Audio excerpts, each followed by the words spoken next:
Salud. Sabrosura pa' ti que. Hola manis, welcome to Café con Pam, where we share our stories over cafecito. Yo soy Pam, and we bring you historias inspiradoras from first generation Latinas and people of the global majority. Don't forget to subscribe, hit the like button, ring the bell so you never miss our cafecito time. Of course, for more incredible stories, you can tune into Café con Pam podcast. Bueno, today I have a conversation with Ezekiel Pacheco or Ezekiel Pacheco, who was born in Ayutla de los Libres, Guerrero, Mexico. However, he grew up in Watts, California after being brought to the US at the age of 1. Ezekiel played football while growing up and worked as a street vendor with his parents, selling ice cream and cooking chicken at his family shop. While under the DACA program, he pursued a degree in business management and began his acting career alongside his brother Kenny Pacheco. He trained at AGB Studios and later at this Lost and Rack theater company with Shia LaBeouf. He's also mentored by Ed Harris. Ezekiel is best known for his performances on the TV series On My Block, Grey's Anatomy, and Chivalry. This conversation with Ezekiel, we talked about his feature film debut, At the Gates. And let me tell you a little bit more about about At the Gates movie. Ana, who is played by Vanessa Benavente, is a housekeeper from El Salvador who brings her teenage son, Nico, Ezekiel Pacheco, to help her clean the home of a wealthy family in Los Angeles. However, after someone knocks on the door, their employers, Marianne and Peter Barris, inform them that immigration agents are looking for them. They convince Anna and Nico to hide in a basement closet and ask them to hand over their cell phones as a safety measure. As the days go by, under the same roof, each family begins to question the true intentions of the other in the gripping and emotional thriller from debut director Augustus Maleo Bernstein. Esta conversación con Ezequiel, it was a lot of fun because one of the things that I loved about Ezekiel is his drive and determination to succeed no matter what. He has the eye on the goal, and that was really inspiring, especially coming from someone much younger and someone who, from a systemic standpoint, we could say that, he doesn't have a lot of things that were basically handed to him. And it was really inspiring to see that none of that really deterred his drive and determination to succeed. So I really hope you enjoyed this conversation. Sin más, here's my talk with Ezekiel Pacheco. Hola, Ezekiel. How are you? How are you? Nice to meet you. Thank you for having Nice to meet you, of course. So, this movie that you were just in last year, so it released last year at the gate. And it's very layered. I feel like we need to do like a super deep dive, like we could do, not that we will, but we could really do a very deep dive into the intricacies of all the things that it touches. But you have a really personal story with it. Tell me a little bit more about it because you have a Yeah, connection to the character. a very strong connection. Some parts are closer to your heart than others. This one's very close to my heart.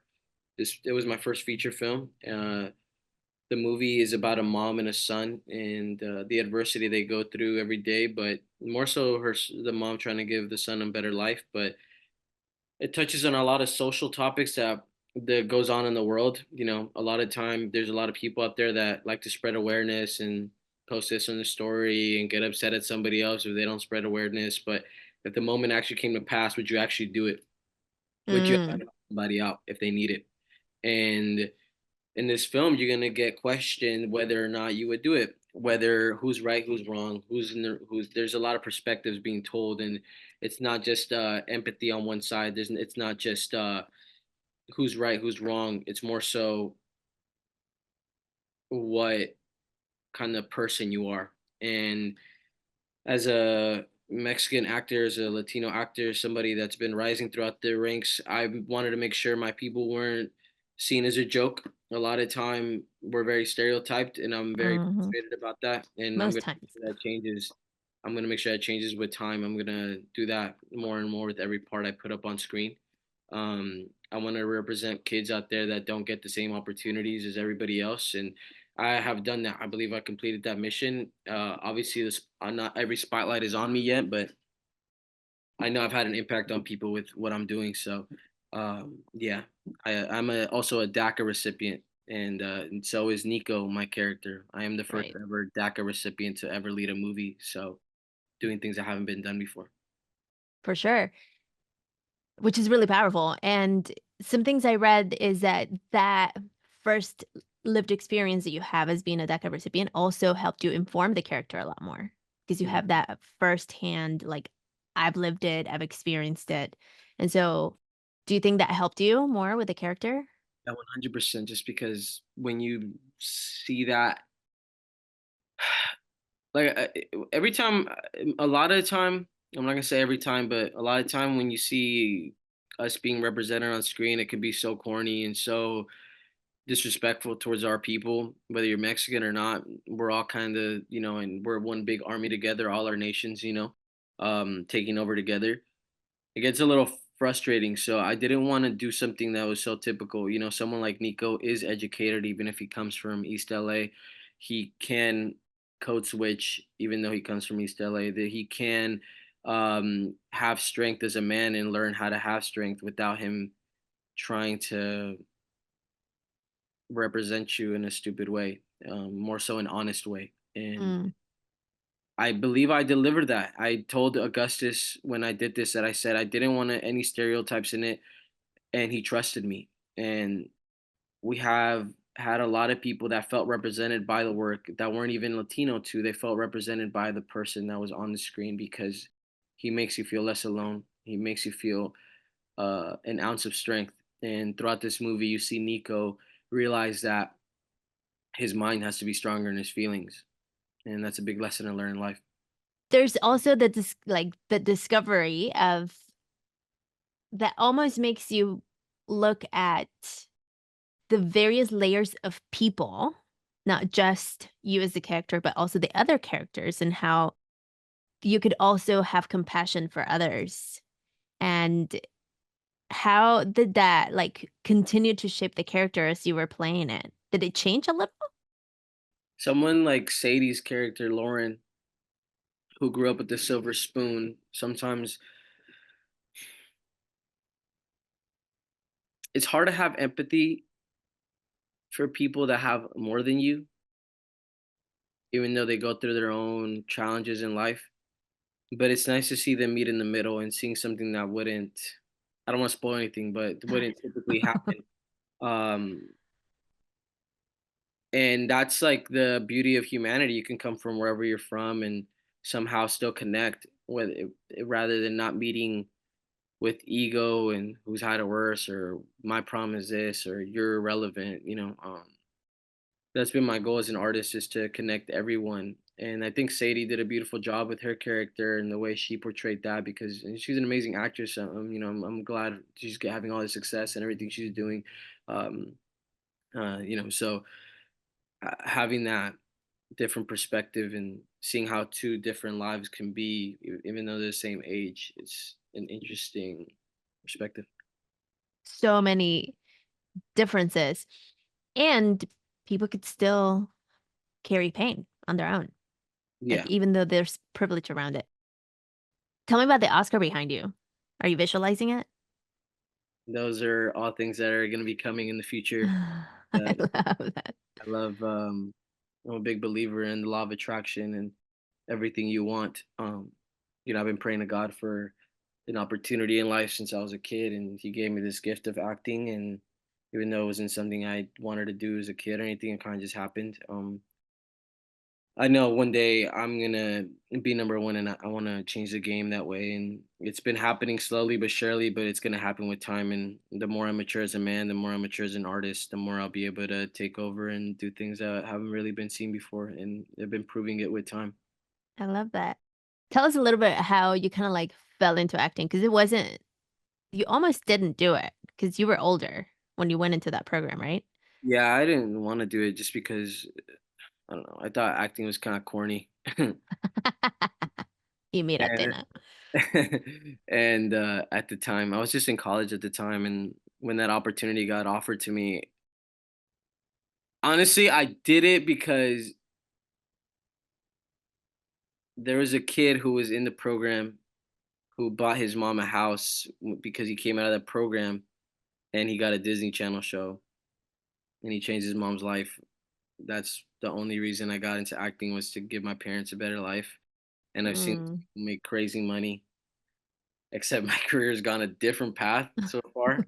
Uh, but I know the wealth will come eventually. I'm not gonna complain about that. It'll happen when it happens. But I did it just so I can get my parents out of the situation we're in, and um, I'm also very blessed at it. I know I have a talent that is very rare, and um, I accepted that as well. I don't. I accepted that gift, and yeah, it hasn't been easy. It's been very challenging, because I thought it was gonna be like an overnight success, but it's been a work in progress. But I'm glad it's happening this way, because I feel like the longer it takes to get there, the longer you'll last. A lot of times, a lot of these people kind of come for a little bit and then they're gone. Mhm. I think I'm gonna be here for a very, very, very long time. How did you keep the eye on the price, I guess? Because the pandemic got in the way. So you got some work, and then the pandemic happened, and then you had to go to work, not acting work. How did you continue to have that hope, faith, focus on that dream, I guess, goal of intention of buying your parents a house? I'm already too far into the ocean to turn back now, and I don't even have enough gas to turn back. But can see the island of where I'm gonna be soon, except there's just a big storm in front of me, and I've kept moving forward. But I see the vision, and if it wasn't meant for me, I don't think I'd be doing the things I'm doing.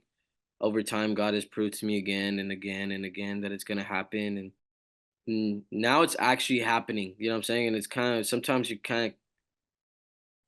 you're so focused on the work that when it's around you, it's not even surprising, because, and I say that humbly, it's not that I'm trying to sound arrogant, it's just with time you envisioned it for so long that when it's here, you're kind of just like, yeah, I've already seen it in my mind. And, I've always been a lead in my mind, and I've always believed I was going to be doing these amazing things that have been happening. And when it's happening, it almost feels like it's not happening, because you have Mhm, so much around you all the time. But yeah, I've always been try to stay a positive person even on my down days. I think, more so than anything, I think God just gives me that, like, stay calm, and it's gonna happen eventually. When it comes, it's gonna come.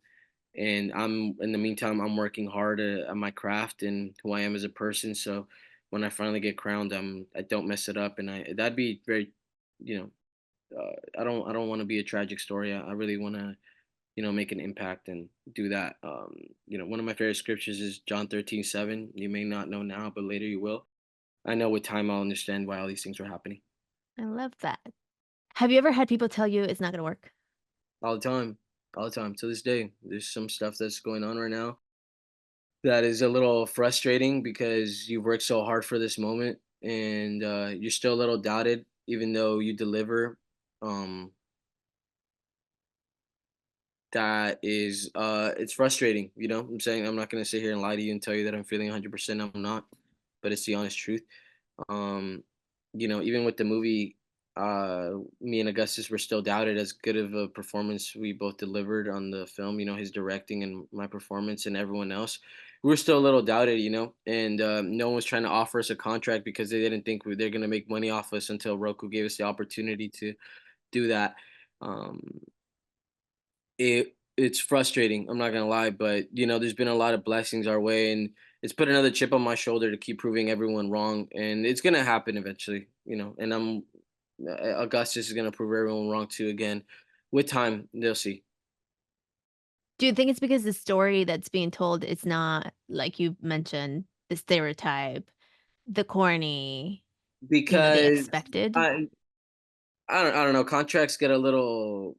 messy and whatnot. And also, we were promoting the movie during the strike. Thanks to SAG for giving us Mm, it, but we filmed it during the pandemic, and then things got really crazy after that because the pandemic was still going on, so no one was really buying movies. And then finally, we got people to want to release the movie, but then the strike happened.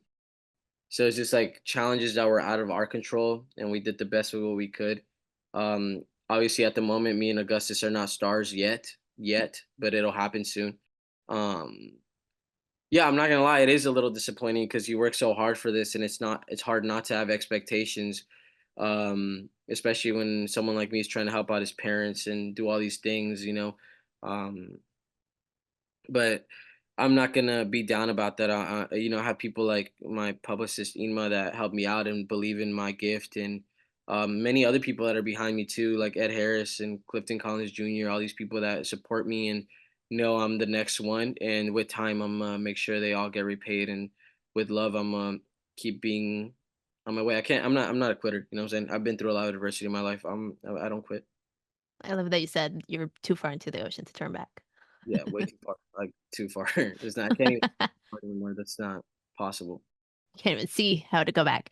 Yeah. So, what's your dream role? So you have your Oscars right there. What's your, like, dream role?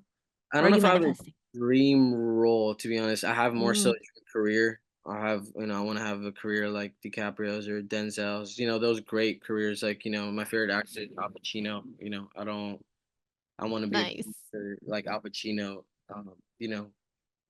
a lot of times acting to me can be, um I don't always enjoy doing it, to be honest with you, because of how it is sometimes with our people. But man, when it's really done right, I think it's one of the most beautiful crafts in the world. When I get to do something like At the Gates or the stuff that I got coming out soon, it's very beautiful to me. I don't enjoy doing it for like fame or any of the stuff that most actors do it for, just so they can feel important. It's just something that I'm good at, and it's hard for me to be around people that don't truly love the craft that has blessed me so much, you know. Mm, And then when I see people doing it for the wrong way, I don't I'm not you're not don't expect like a friendship from me or anything, because I don't need that energy around me. I want people that are really about it, like Ed Harris that is about it. And I want to be a great actor like Al Pacino, DiCaprio, Ed, all these people that are been so great over time. I want that. And I believe I will have that really, really soon. and I'm seeing, like, some contrast because I feel like and correct edit where I didn't hear correct. Um, but, you started with, like, "I wanna buy my parents a home," so it kinda started with the money, but now as you're more into it, you're really valuing the craft of it, right? I fell in love with it, over time, and I was good at it. When I was a lot younger, it was the first thing I was ever good at. I was never really good at anything, Mm. and people have been training for years, and I run circles around them when I've been doing it for like a month. And I said, "Oh, in like 5 years, I'm gonna be so good. I'm gonna be doing all this," and uh, and things started happening, and um, people know that, and I'm aware of that too, and I'm aware of that gift, and I say that humbly because I'm not trying to get cocky or anything. It's just the truth, though. I've accepted that too. There's nothing wrong with accepting that you're great at something, and I take care of it a lot more so, because there's a lot of BS around the industry. I try to make sure my craft is taken care of the most because that's the most important thing to me. Like I said, it's giving me so much life and giving me an opportunity to travel the world, and it got me on my first plane. It's gotten me on the newspapers. It's gotten me on TV. It's gotten me on stuff like this. I didn't think I was gonna be around by this age. So the fact that I'm alive, breathing, and becoming Mm. important and being something special and being something that hasn't been seen before, I'm very grateful for that. What's next for you? I have a movie called Lone Rider coming out really soon. There's another project with Link Wolf and the producer of the director of Last Black Man in San Francisco. It's produced by him, and there's some stuff that's gonna be coming out really soon where you guys will be seeing me overcoming with a lot of adversity really soon. And yeah, I believe I'm gonna be on top very, very soon. Yay. Well, thank you for inspiring us. Thank you so much for having me. This means a lot. Yay. Bueno, that was my conversation with Ezekiel. I hope you are left inspired, excited. Definitely check out the movie. It's not what you expect, or maybe it is. It's fascinating. It's multi layered. I think there's so many things that the movie brings as far as food for thought and even potential discussion things for others to, for you and your loved ones to discuss. So, thank you for being here. Share this with your primas, your primos, your tios, your tias, your parents, with whoever you think this might be fun to share with. Y bueno, nos vemos para la próxima. Stay grounded, stay connected y como siempre, sigue brillando. Bring your cafecito para la otra. Sabrosura pa' ti que